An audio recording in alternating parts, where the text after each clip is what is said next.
Hello नमस्कार, मैं हमारे चैनल में आपका स्वागत। हम आपको बहुत ही महत्वपूर्ण जानकारी देने वाले हैं अतिथि शिक्षकों के नियमितीकरण को लेकर। एक मैं वीडियो दिखाने वाला हूं अतिथि शिक्षकों के नियमितीकरण को लेकर, वेतन को लेकर और सरकार का क्या रवैया है अतिथि शिक्षकों को लेकर। अतिथि शिक्षकों को 10 महीने से मानदेय नहीं मिला, उसको लेकर क्या कहना है सरकार का, और अतिथि शिक्षकों का नियमितीकरण कब तक किया जाएगा, इसके संबंध में भी पूरी विस्तार से जानकारी दी गई है। और अतिथि शिक्षकों का जो सरकार ने अनुबंध 12 माह किया था वो लागू होगा कि नहीं होगा, इसके संबंध में भी जानकारी दी गई है। और अतिथि शिक्षकों को न निकालने के आदेश कब तक जारी किए जा सकते हैं, ये वीडियो में पूरी विस्तार से मैं आपको जानकारी देने वाला हूँ। बहुत ही महत्वपूर्ण खबर है, आप वीडियो में बने रहें, वीडियो पूरा देखें। वीडियो अच्छा लगे तो आप लाइक करें और चैनल को सब्सक्राइब जरूर कर लें इसमें अपडेट पाने के लिए। इनका कहना है कि जो नियमित शिक्षकों को सैलरी और सुविधा दी जाती है वो मध्य प्रदेश के अतिथि शिक्षकों को भी सुविधा दी जाए, क्योंकि अतिथि शिक्षक भी नियमित शिक्षकों से अच्छा पढ़ाते हैं, रिजल्ट भी अच्छा लाते हैं। इनका नियमितीकरण किया है। तो आप वीडियो में बने रहे, वीडियो पूरा देखें, वीडियो अच्छा लगे तो लाइक। स्कूल शिक्षा विभाग की क्या हालत है, स्कूल शिक्षा की क्या हालत है, इसका अंदाजा एमपी बोर्ड के 2024 के परीक्षा परिणामों से आसानी से लगाया जा सकता है। इस बार एमपी बोर्ड का रिजल्ट बिहार और यूपी बोर्ड से भी खराब रहा है, जबकि बीते सालों तक खराब रिजल्ट के लिए बिहार और यूपी बोर्ड का नाम एमपी से पहले आता था, लेकिन इस बार हाल बदल गए। मध्य प्रदेश का रिजल्ट 64.49% रहा, बिहार का रिजल्ट 87.21% और उत्तर प्रदेश का रिजल्ट 82.60% रहा। अब सवाल उठता है कि खराब रिजल्ट की वजह क्या है। इसका जवाब सीधा सा है कि प्रदेश में शिक्षकों की भारी कमी है। साथ ही फिलहाल जिन अतिथि शिक्षकों के कंधों पर प्रदेश की शिक्षा व्यवस्था का भार है, उन्हें कई महीनों से सैलरी ही नहीं मिल रही है। इसका एक नमूना हाल ही में हमने आपने देखा भी है, जब छिंदवाड़ा में एक महिला अतिथि शिक्षक ने कलेक्टर को जमकर सबके सामने खरी खोटी सुना डाली। महिला शिक्षक ने 10 महीने से सैलरी ना मिलने का आरोप लगाते हुए कलेक्टर के सामने आत्महत्या तक की चेतावनी दे डाली। और इस एक घटना ने सूबे के स्कूलों में शिक्षकों की हालत बयां कर दी है। और यह केवल बहस का विषय नहीं है, बल्कि यह प्रदेश में अतिथि शिक्षकों के साथ प्रशासनिक व्यवस्था और सरकार के भेदभाव की टीस भी है। जबकि शिवराज सरकार ने सार्वजनिक मंच से अतिथि शिक्षकों को उनका हक और तमाम सुख सुविधाएं देने की घोषणा कर दी थी जब वो मुख्यमंत्री थे, लेकिन सुख सुविधाएं तो छोड़िए साहब, अतिथि शिक्षकों को महीने से उनका मूल अधिकार यानी सैलरी तक नहीं मिली है। क्या है ये पूरा माजरा, देखिए भोपाल से हमारे विशेष संवाददाता संजय शर्मा की ये रिपोर्ट। मध्य प्रदेश में अतिथि शिक्षकों की मौजूदा हालत बयां करता लोक शिक्षण संचालनालय का ये आदेश देखिए, जिसमें लिखा है कि प्रदेश में अतिथि शिक्षकों की सेवाएं 30 अप्रैल तक मान्य की गई हैं। इस तारीख के बाद अतिथि शिक्षकों को मानदेय भुगतान करने का प्रावधान नहीं, यानी जाहिर है कि 30 अप्रैल 2024 के बाद प्रदेश के तमाम अतिथि शिक्षकों की सेवाएं समाप्त हो जाएंगी। अब ये वीडियो देखिए। बैठा लेना, क्यों बैठा लेना? मैं बता रहा हूं, जो बैठा बात लेना। करने का तमीज नहीं है तुझे?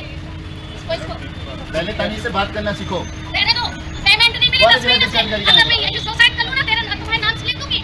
जो कि 10 करना है महीने से करना। मुझे पेमेंट नहीं मिली और इस तरह से बात कर रहे हैं। कितने परेशान हो रहे हैं आपके दिमाग से, मुझसे ऊपर से आती है कि 100% रिजल्ट लाइए, जलाइए। कहां से अपडेट? चिल्लाने से क्या होगा? चिल्लाने से क्या होगा? शांत से सुनिए था ना, मैं अभी खाती हूं आपकी ये। बताओ, जहर खा रही हो, नाम पे लिख आप के अगर डाली कोई तुम्हारी। बोल रहे हो ना, इसी आधार पर क्रिमिनल केस दर्ज हो जाएगा।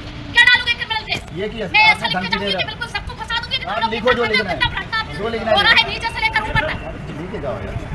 और ज्यादा किसी की नहीं सुनवाई हो रही, भटक रहे पीओ के पास जाते, पीओ के पास जाते, कौन है ये? पहले तो ये परेशान हो रहे हैं।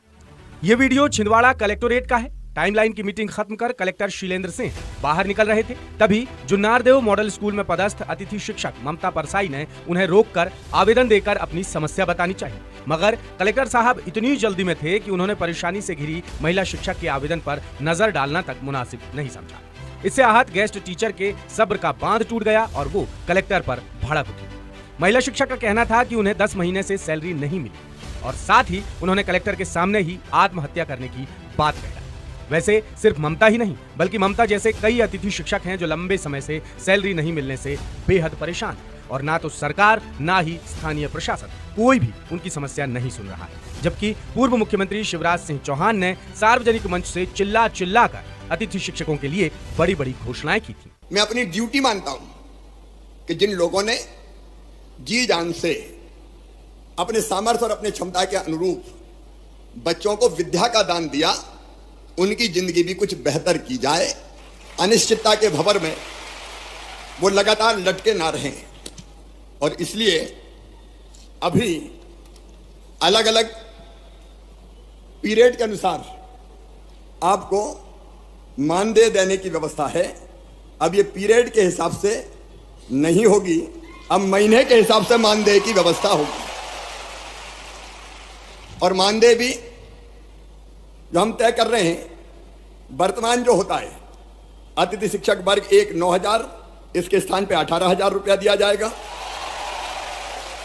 अतिथि शिक्षक वर्ग 2 7,000, उसकी जगह 14,000 और 3 को 5,000 की बजाय 10,000 रुपया यह मानदेय किया जाएगा।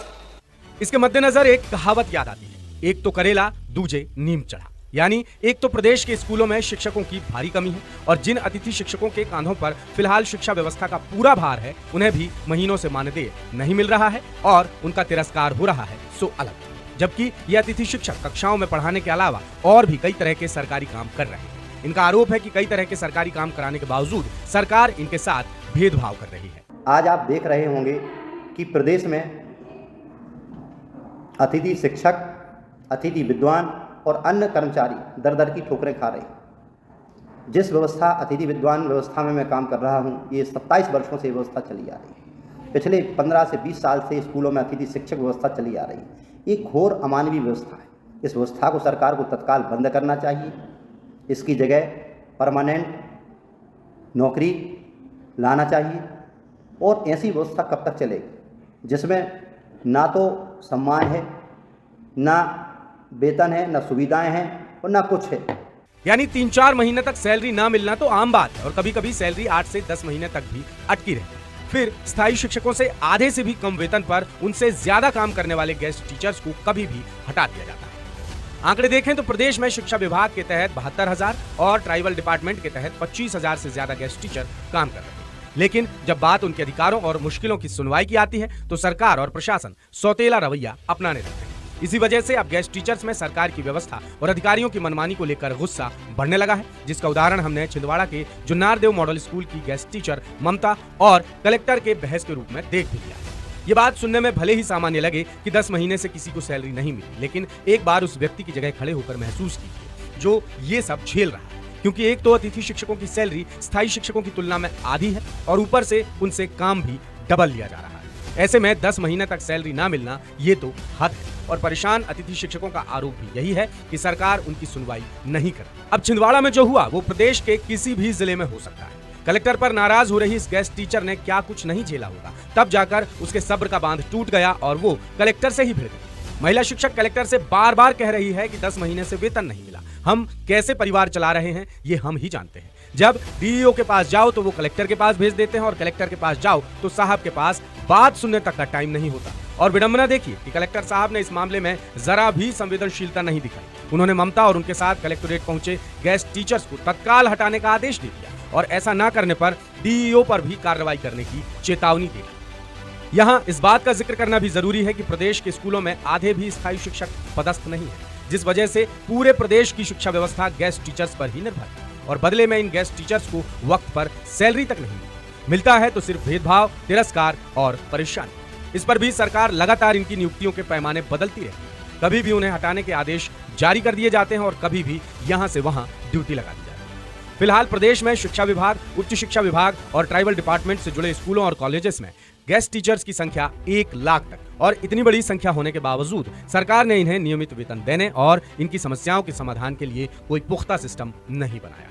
जब ये अतिथि शिक्षक अपनी परेशानी लेकर कलेक्टर या डीईओ के पास जाते हैं तो उन्हें राजधानी और विभाग का रास्ता दिखा दिया जाता है और भोपाल पहुंचने पर विभाग के अधिकारी उन्हें बैरंग लौटा देते हैं। अब ये अतिथि शिक्षक इतने परेशान हो चुके हैं कि सरकारी सिस्टम के सामने खुलकर इनका गुस्सा फूटने लगा है।